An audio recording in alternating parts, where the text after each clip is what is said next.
Hello बच्चों, welcome.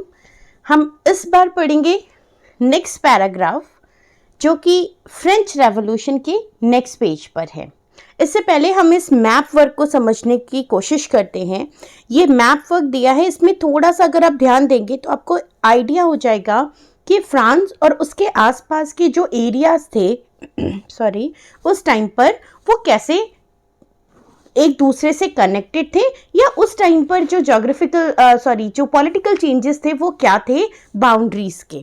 Okay, तो एक बार हम जो जिन कंट्रीज के नेम आए हैं उनको एक बार देख लेते हैं। Like we learn about the France, Spain, now the kingdom of two Sicilies, the Switzerland, Netherland, England.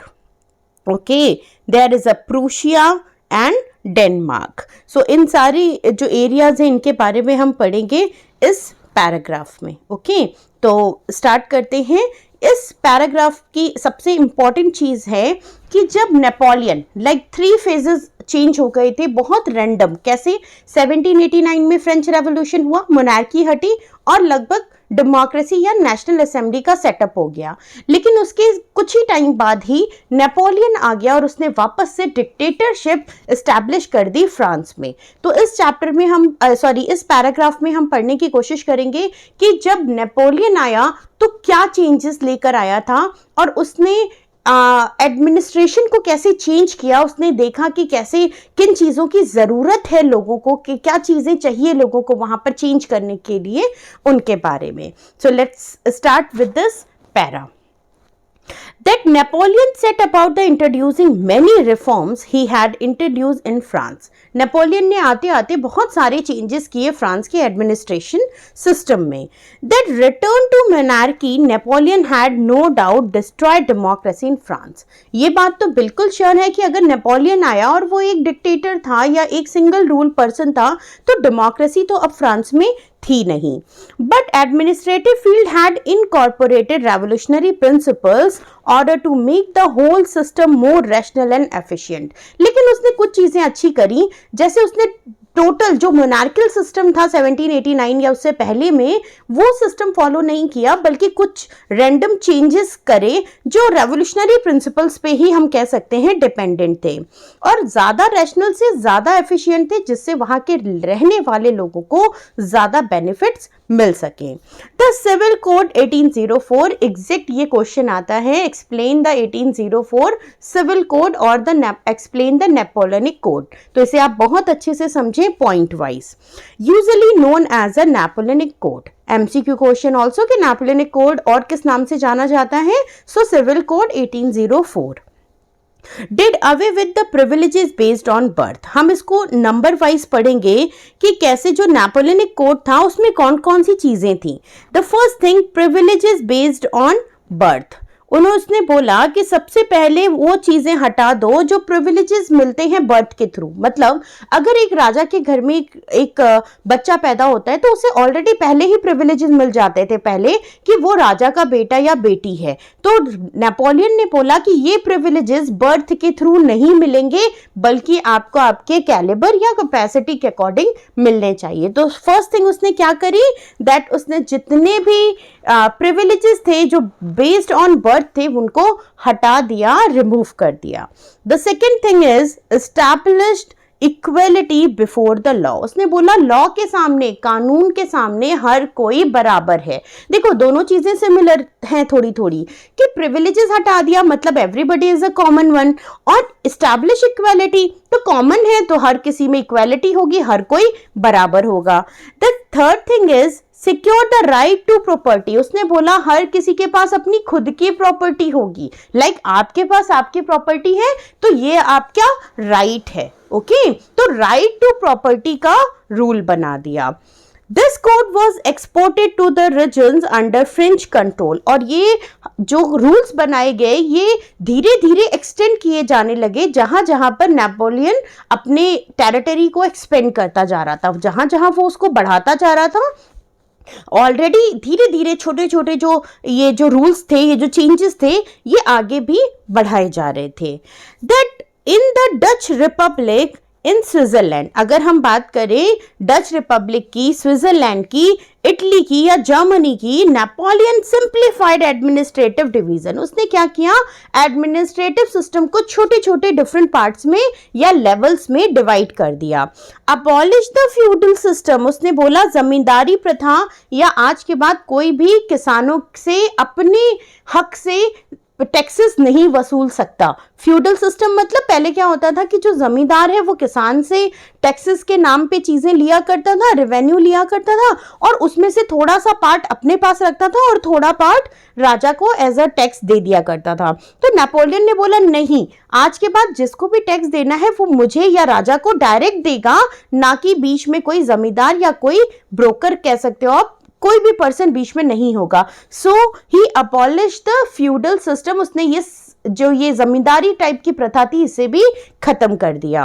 Freed the peasants from serfdom and manorial dues, उसने बोला जो बहुत पुराने लोन्स हैं, लोग क्या करते थे पहले डेब्ट ट्रैप में फंसाते थे। आपने इकोनॉमिक में पढ़ा है कि कैसे पहले डेब्ट ट्रैप बनाया जाता था, मतलब जमींदार पहले थोड़ा पैसा देता था, फिर उसको उस पर इतना इंटरेस्ट लगाता था कि जो पीजेंट हैं या जो फार्मर है वो उसको कभी पे ही नहीं कर पाते थे और धीरे धीरे उनकी जो जमीनें हैं या जो भी उनका जो एसेट्स है उसको सब ले लेता था जो जमींदार हुआ करता था। तो नेपोलियन ने बोला freed from peasants from serfdom, और धीरे धीरे जो फ्यूडल सिस्टम के अंडर में जो डेब्ट ट्रैप वाला जो पीजेंट आता था उसको क्या करते थे, जिंदगी भर के लिए अपने कंट्रोल में करके उससे काम करवाते थे, पैसे भी नहीं देते थे। इस तरीके की कुछ प्रथा चलती थी। तो जब नेपोलियन आया उसने बोला भाई सर्फडम मतलब दासता प्रथा अब नहीं चलेगी, कोई किसी के अंडर में काम नहीं करेगा, है ना। That in the towns too, town में भी उसने कुछ रिस्ट्रिक्शंस लगा दिए या कुछ रूल्स बना दिए। कौन से रूल बनाए, गिल्ड मतलब association of traders, guild restriction were removed, जो हर एक जगह पर लाइक थोड़ी दूर चलो या थोड़े 2 गांव 4 गांव से निकलो या सिटी से, जब आप एक सिटी का बॉर्डर क्रॉस करो तो आपको हर बार नया टैक्स नए सिटी के अकॉर्डिंग देना पड़ता था। तो एडमिनिस्ट्रेटिव सिस्टम में नेपोलियन ने ये भी चेंजेस किया। उसने बोला कि बार बार ये जो गिल्ड रिस्ट्रिक्शंस हैं, जो हर बॉर्डर पे बार बार चेंजेस किए जाते हैं या रेवेन्यू लिया जाता है, ये सिस्टम भी नहीं चलेगा। Transport and communication system were improved, उसने बोला ट्रांसपोर्ट और कम्युनिकेशन सिस्टम भी बहुत ज्यादा इम्प्रूव उसने कर दिया। Peasants, artisans, workers and new businessman, उसने देखा कि बताया कि पीजेंट्स, वर्कर्स या जो उस टाइम पे न्यू बिजनेसमैन थे enjoyed a new found freedom, उनको बड़ा मजा आ रहा था। ये सारी भाई रिस्ट्रिक्शंस हटा दी, फ्यूडल सिस्टम हटा दिया, सर्फडम हटा दिया, तो बड़ा लोगों को शुरू में बहुत मजा आया, बहुत अच्छा लगा। Businessman and small scale producers of good particular begin to realize that uniform laws under standardized weights and measures and a common national currency, कुछ और नई चीजें ऐड करी, जैसे कि स्टैंडर्डाइज्ड वेट्स एंड मेजर्स। उसने बोला ये जो हर बार क्या होता है, चेंज होता है, एक बॉर्डर एक सिटी में कुछ और वेट है, कुछ और उसका प्राइस है, टैक्स कुछ और है, अगली सिटी में कुछ और है। तो उसने बोला नहीं, जहां पर भी नेपोलियन का रूल है सब जगह सिमिलर एक ही मेजर चलेगा, एक ही टाइप का टैक्स चलेगा। तो इससे जो बिजनेसमैन थे, जो ट्रेडर्स थे, जो ट्रैवल करते थे, उनको बहुत इजी हो गया एक जगह से दूसरी जगह जाना। उनको बार बार अपना सामान नहीं निकालना पड़ता था, रेवेन्यू नहीं पे करना पड़ता था, एक जगह पे कर दिया और फिर वो ट्रैवल करके जहां उनको जाना है वहां वो चले जाते थे। Facilitate the movement and exchange of goods and capital from one region to another, मतलब बहुत तेजी से एक्सपोर्ट इंपोर्ट का सामान किया जाने लगा, बिजनेस बढ़ने लगा, एक्सचेंज ऑफ गुड्स बहुत तेजी से बढ़ गया क्योंकि कम्युनिकेशन और जो ट्रांसपोर्टेशन था वो बहुत तेजी से इंप्रूव हो रहा था नेपोलियन के टाइम पर। इन लाइन से, इन चीज़ों से हमें समझ में आता है कि नेपोलियन ने एडमिनिस्ट्रेटिव में बहुत सारे चेंजेस किए थे। However, in the areas conquered, the reaction of local population to French rule were mixed. लेकिन अगर हम आम जनता की बात देखें तो वहां पर उनके रिएक्शंस मिक्स्ड थे, मतलब कुछ लोग तो खुश थे या कुछ चीजों में तो खुश थे, लेकिन सारे लोग खुश नहीं थे या सारी चीजों में खुश नहीं थे। कैसे? In many places such Holland and Switzerland. Certain cities like Brussels, Mainz, Milan and Warsaw that French armies were welcomed as a harbingers of liberty. Harbingers मतलब क्या होता है?